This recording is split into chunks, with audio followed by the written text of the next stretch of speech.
का समय का बात है। एक आदमी ट्रेन से कहीं जा रहा था। उसके पास कीमती हीरो की पोटली थी। उस आदमी को 2 दिन और 2 रात ट्रेन में गुजारने थे, क्योंकि उतना उसको सफर करना था और उसे कहीं पहुंचना था। सफर के पहले ही दिन एक चोर की नजर उस आदमी के हीरो की पोटली पर पड़ गई। अब चोर ने दिमाग लगाया और एक बड़ा सा बैग लेकर उसे आदमी के पास जाकर बैठ गया और उस आदमी से मीठी मीठी बातें करने लगा। चोर ने सोचा कि रात में जब सब सो जाएंगे तो मैं चुपके से उठकर उन हीरे को चुरा लूंगा।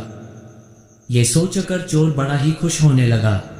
जब शाम का वक्त हुआ, 7 या 8 बज रहे थे, तब चोर सो गया, क्योंकि उसे रात में जागना था और हीरे चुराने थे, इसीलिए वो जल्दी से सो गया। जब उस आदमी की सोने का वक्त आया, उस आदमी ने चुपके से अपने हीरो की पोटली अपने बैग में से निकालकर उसके पास जो आदमी सोया था उसके बैग में डाल दी। और उस आदमी के पास कौन सोया हुआ था? वह चोर ही सोया हुआ था। ये सब करने के बाद वह आदमी आराम से सो गया। रात के जब 2-3 बज रहे थे, तब वो चोर उठा और उसने देखा सब लोग सो गए हैं। फिर उसने उस आदमी के बैग को अपनी तरफ खींचा और उस बैग को पूरा चेक कर लिया। उस बैग में कुछ नहीं मिला। वह परेशान हो गया। सारी रात उसे आदमी के बैग को चेक करने के बाद जब उसे कुछ ना मिला, तब उसने देखा कि सुबह के 4 बजे रहे थे, तब वह सो गया। उसके सोने के बाद वह आदमी उठा। उसने अपने हीरो की पोटली उस चोर की बैग से निकालकर अपने बैग में वापस रख ली।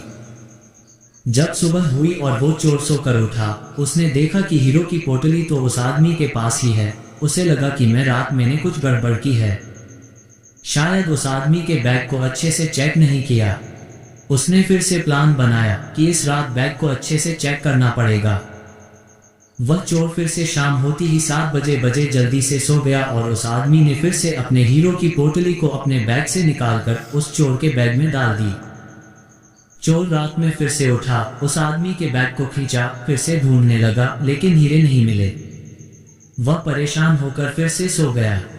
वह आदमी सुबह के 5 बजे उठा, अपनी हीरो की पोटली चोर की बैग से निकलकर अपने बैग में वापस डाल दिया। जब सुबह हुई, स्टेशन आया, वह आदमी स्टेशन पर उतरा तो चोर उसके पास आकर कहने लगा, मैं जिंदगी में कभी चोरी नहीं करूंगा, बस मुझे इतना बता दो कि हीरो की पोटली रखी कहाँ थी। उस आदमी ने कहा, अरे मूर्ख, तू अपना सुख दूसरों की तरफ ढूंढ रहा था। अगर तू खुद के अंदर जाता तो तुझे सुख जरूर मिलता। अगर तू अपने गिरेबान में झांकता तो तुझे पता चलता कि तू चोर नहीं, मालिक था। वो हीरो की पोटली तेरे ही पास थी।